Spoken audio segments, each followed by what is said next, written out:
নমস্কার, আমি সোমা। আমি আজ তোমাদের ক্লাস 9-এর কোর্সে 15.1 ত্রিভুজ ও চতুর্ভুজের পরিসীমা এবং ক্ষেত্রফল চ্যাপ্টারটি শুরু করছি। তো চ্যাপ্টারটা 15.1 এর মধ্যে যেটুকু ফর্মুলা আছে সেগুলো তোমাদের আগে থেকে জানা, যেমন বর্গক্ষেত্রের পরিসীমা ইকুয়াল টু 4 ইন্টু বাহু, ক্ষেত্রফল ইকুয়াল টু বাহু স্কোয়ার। তো এই ফর্মুলাগুলো তোমরা জানো, যদি মনে হয় যে লিখবে তো তোমরা এখান থেকে টুকে নিতে পারো ফর্মুলা। তো আমি আগে ফার্স্টে অঙ্কটাই আসছি। ফার্স্ট অঙ্কটা 1 আর 2 দরকার নেই করার। 3 নাম্বারটা বলেছে যে বিরাটি মহাজাতির সঙ্গে আয়তাকার মাঠের দৈর্ঘ্য এবং প্রস্থের অনুপাত 4:3। মাঠের চারিদিকে একবার হেঁটে এলে 336 মিটার পথ অতিক্রম করা যায়, তাহলে মাঠের ক্ষেত্রফল কত? এটা একটা মাঠ, আয়তাকার মাঠ। তো মাঠের চারিদিকে ঘুরে আসতে বলেছে, ঠিক আছে, মানে এই বরাবর ঘুরতে বলেছে। তো এই বরাবর ঘোরা মানে কি? মাঠের পরিধি। আর যখন মিডিল গুলো যখনই করি তখন সেটা মাঠের ক্ষেত্রফল হয়। তো এখানে আমাদের দৈর্ঘ্য প্রস্থ অনুপাত বলেছে। তো 3 নাম্বারটা আমি লিখছি, ধরি দৈর্ঘ্য ইকুয়াল টু আর প্রস্থ ইকুয়াল টু। তো দৈর্ঘ্য ইকুয়াল টু হচ্ছে 4x আর প্রস্থ ইকুয়াল টু কত? 3x। তো আমাদের বলেছে মাঠের চারিদিকে যদি হেঁটে আসি তাহলে 336 মিটার ঘোরা হয়। তার মানে কি? মাঠের পরিসীমা আগে বের করব। তাহলে মাঠের পরিসীমা ইকুয়াল টু ফর্মুলা 2 ইন্টু দৈর্ঘ্য প্লাস প্রস্থ, ঠিক আছে। তো 2 ইন্টু 4x প্লাস 3x, তাহলে 2 ইন্টু 7x মানে কত? 14x এত মিটার। আর আমাদের পরিসীমা কত বলে দিয়েছে? 336। তাহলে শর্তে লিখতে পারবো 14x ইকুয়াল টু 336। তাহলে x equal to 336 by 14, x equal to পাচ্ছি 24। তাহলে x ইকুয়াল টু 24 পেলে দৈর্ঘ্য আর প্রস্থ পেয়ে যাবো আমরা। তাহলে অতএব দৈর্ঘ্য ইকুয়াল টু কত হচ্ছে? 4 ইন্টু 24 মানে হচ্ছে 96 মিটার। আর প্রস্থ ইকুয়াল টু 3 ইন্টু 24 মানে কত? 72 এত মিটার। তাহলে এবার আমাদের বলেছে মাঠের ক্ষেত্রফল, অতএব মাঠের ক্ষেত্রফল বের করব। তাহলে অতএব মাঠের ক্ষেত্রফল ইকুয়াল টু দৈর্ঘ্য ইন্টু প্রস্থ, দৈর্ঘ্য ইন্টু প্রস্থ। তাহলে দৈর্ঘ্য কত হচ্ছে? দৈর্ঘ্য হচ্ছে 96 ইন্টু 72। দৈর্ঘ্য হচ্ছে 96, প্রস্থ হচ্ছে 72 এত বর্গ মিটার। ক্ষেত্রফল মানে সেটা বর্গতে হয়ে যায়, এত বর্গ মিটার। তাহলে এটা ইন্টু করলে হবে হচ্ছে 6912 এত বর্গ মিটার। তাহলে মাঠের ক্ষেত্রফল চেয়েছিল, এটা হচ্ছে অ্যান্সার। তো এই গেল আমাদের 3। নেক্সট 4 নাম্বার বলেছে যে প্রতি বর্গমিটার 3.350 টাকা হিসেবে সমুদ্রের একটি বর্গাকার বাগান মানে বর্গাকার জমি চাষ করতে 1400 টাকা খরচ হয়, ঠিক আছে, 1400 টাকা লাগছে। তো প্রতি বর্গমিটার মানে 3.350 টাকা খরচ হয়েছে 1 বর্গমিটারে। তাহলে টোটালটা আমাদের কত খরচ হয়েছে? টোটালটা হচ্ছে 1400 বর্গমিটারে খরচ হয়েছে। তো আগে আমরা বের করে নিচ্ছি এটা। 4 নম্বর 3.50, হ্যাঁ, এত টাকা খরচ হয় 1 বর্গ মিটারে, ঠিক আছে। তো 1 টাকা খরচ হয় কত? 1 বাই এত বর্গ মিটারে। আর হচ্ছে 1400 টাকা আমাদের টোটাল বলেছে, এত খরচ হয় 1400 বাই 3.50 এত বর্গ মিটারে।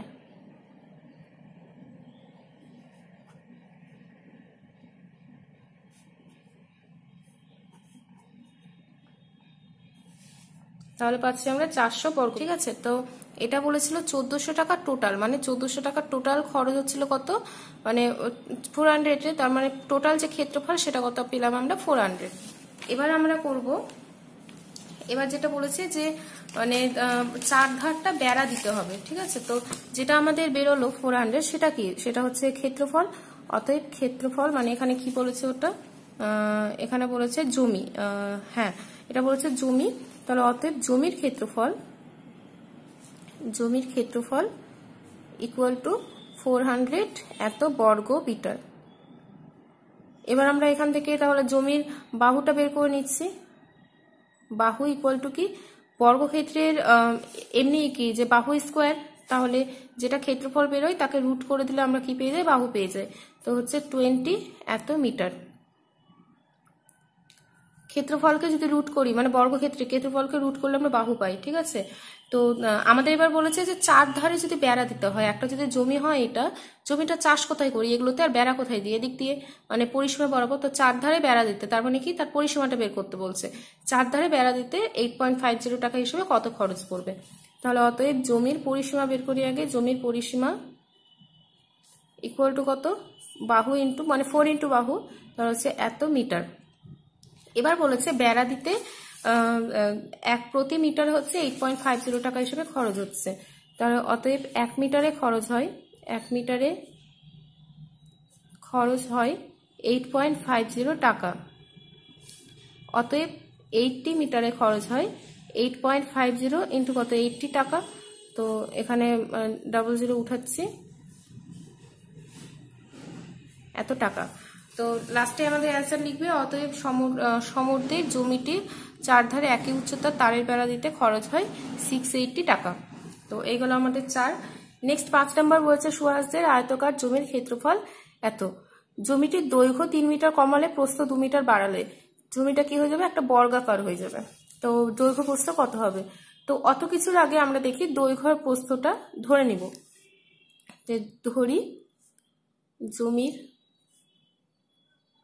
দৈর্ঘ্য ইকুয়াল টু হচ্ছে এক্স আর জমির প্রস্থ ইকুয়াল টু কত, ওয়াই, ঠিক আছে। তো আয়তক্ষেত্রের ক্ষেত্রফল কি হচ্ছে, আয়তক্ষেত্রের এখানে বলেছে যে আয়তকার জমি, তো আয়তাকার জমির ক্ষেত্রফল ইকুয়াল টু কত, এক্স ওয়াই। আর আয়তকার জমির ক্ষেত্রফল কত বলে দিয়েছে, 500। তাহলে শর্তে কি লিখতে পারবো যে এক্স ওয়াই ইকুয়াল টু 500, ঠিক আছে। এতটা করে রাখছি আমরা। এবার বলেছে যে জমির দৈর্ঘ্য যদি 3 মিটার কমায়, দেখো ওটা অ্যাকচুয়ালি কি বলতে চাইছে, এটা একটা আয়তক্ষেত্র আছে, বলেছে দৈর্ঘ্যটা যদি 3 মিটার কমায়, ধরো এতটা আনলাম দুদিক থেকে, আর প্রস্থটা যদি আমরা একটু করে কমিয়ে দিই, মানে এতটা যদি আনি, তো এই যে যেটা তৈরি হবে সেটা কি হবে, একটা বর্গক্ষেত্র তৈরি হবে, ঠিক আছে। তো ওটাই বলেছে। তো জমির দৈর্ঘ্য 3 মিটার কমালে হয়, জমির দৈর্ঘ্য 3 মিটার কমালে হয় কত, x-3 মিটার। আর প্রস্থ কত বলেছে, প্রস্থ বলেছে 2 মিটার বাড়ালে, মানে প্রস্থটা বাড়াতে বলছে আগেতে, মানে এই যে বর্গক্ষেত্র হচ্ছে মোটামুটি ছবিতে, প্রস্থ 2 মিটার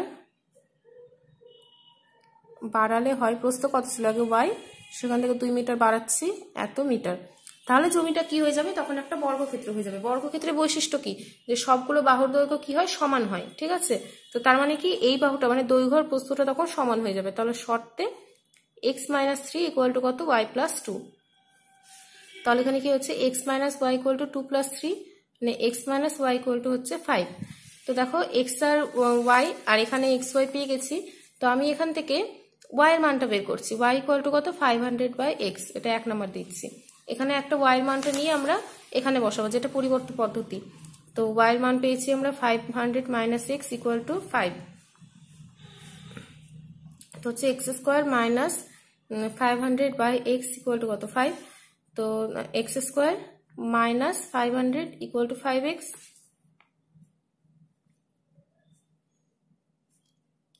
জিরো। তো 500 কত দিয়ে যায়, -25 প্লাস 20x এত ইকুয়াল টু 0।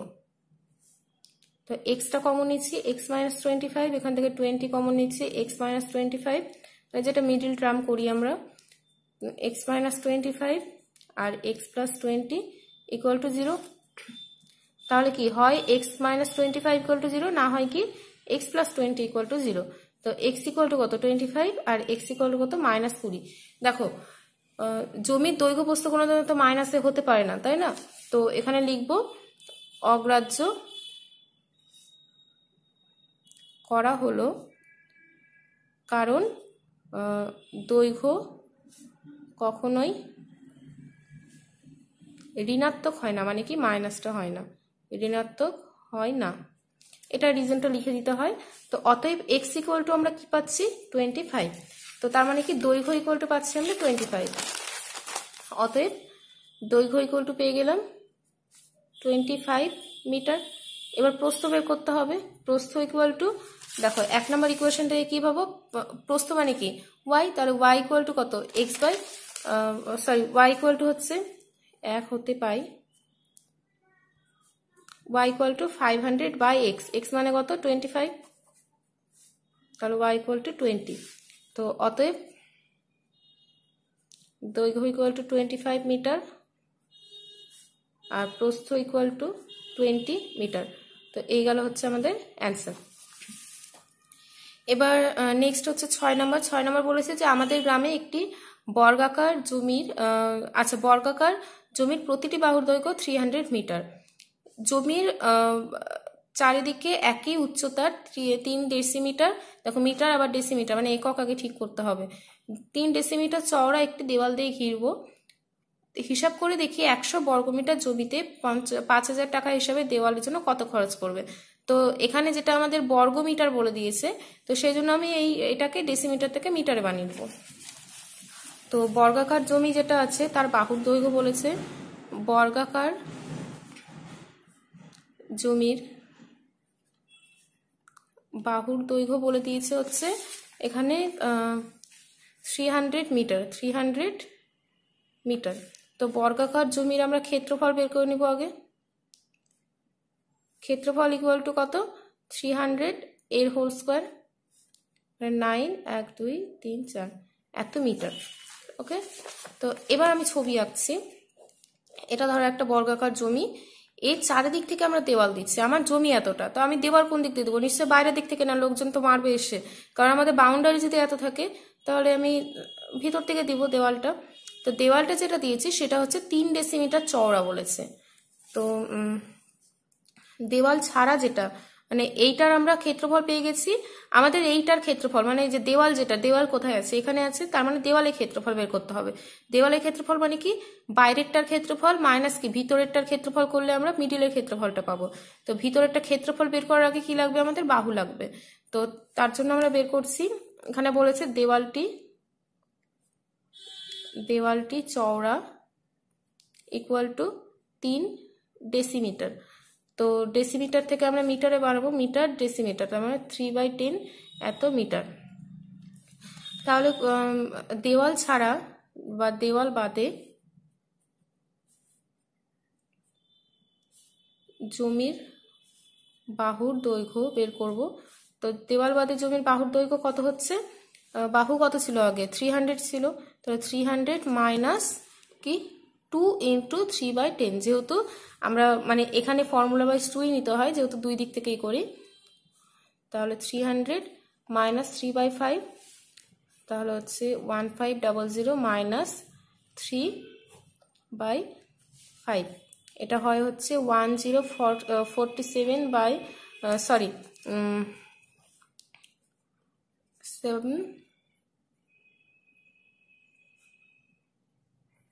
আচ্ছা তাহলে হবে এখানে 1 মানে হচ্ছে 1497/5 এত মিটার। দেওয়াল বাদে জমির বাহুর দৈর্ঘ্য এত। তো দেওয়াল বাদে আমরা জমির ক্ষেত্রফলে বের করে নিব যে দেওয়াল বাদে জমির ক্ষেত্রফল ইকুয়াল টু কত 1497/5 এত এর হোল স্কোয়ার বর্গ মিটার। তো এটা আবার ইন্টু করব, তো দেখো আমরা ইন্টু করলে এটা পাই। এখানে এটা অনেকটাই বড় স্কোয়ারটা, তো তোমাদের যদি ইচ্ছা হয় তো তোমরা এখানে আগে ভাগ করে নিতে পারো, ঠিক আছে। তো ভাগ করে নিয়ে পয়েন্টে আসবে একটা ফিগার, তো তারপরে সেটাকে স্কোয়ার করতে পারো। তো সেটাও আমাদের প্রায় তোমাদের ধরো প্রায় 3 ডিজিটের মতো আসবে, 3 to 4 ডিজিট আসবে। তো যাই হোক, এখানে আমরা দেওয়াল বাদে মানে হচ্ছে এই যে এটার ক্ষেত্রফল পেয়ে গেছি আর পুরোটা বর্গাকার জমির ক্ষেত্রফল পেয়েছি, তাহলে বাইরেরটা থেকে ভিতরটা মাইনাস করলে আমরা কি পাবো, দেওয়ালের ক্ষেত্রফল। তাহলে এখানে লিখবো অতএব দেওয়ালের ক্ষেত্রফল ইকুয়াল কত 940 মাইনাস 89640.36 এত বর্গ মিটার, ঠিক আছে। তো এটা মাইনাস করলে হয় হচ্ছে 359.64 বর্গ মিটার। তো এবার আমাদের বলেছে যে প্রতি 100 মিটার জমিতে 5,000 টাকা হিসেবে দেওয়ালের জন্য কত খরচ পড়বে। তাহলে 100 বর্গ মিটারে খরচ হয় 5,000 টাকা। তাহলে 1 বর্গমিটারে খরচ হয় 5,000 বাই 100 টাকা। তো এখানে আমি কাটাকাটি করে নিচ্ছি। আর কত বেরোলো আমাদের? 359.64। এত বর্গমিটারে খরচ হয় 50 ইন্টু 359.64। তো এখানে হচ্ছে 00, এখানে হবে হচ্ছে 17 দিয়ে 34, 1 মানে 9 দিয়ে 18, 8 দিয়ে 16, হচ্ছে 2। তারপর পাচ্ছি আমরা 17982 এত টাকা। তো লাস্টে লিখবো যে অতএব দেওয়ালের জন্য খরচ পড়বে 179.82 টাকা। তো এই হলো আমাদের 6 পর্যন্ত অঙ্ক। তো তোমরা এতটা আগে করবে ভালো মতো। আমি নেক্সট দিন 7 থেকে শুরু করব। এই পার্টটা সেরকমও কঠিন না, এই পার্টটা মোটামুটি ইজি আছে। তো এগুলো ভালো মতো একটু প্র্যাকটিস করবে তোমরা। আজকে এতটা পর্যন্ত।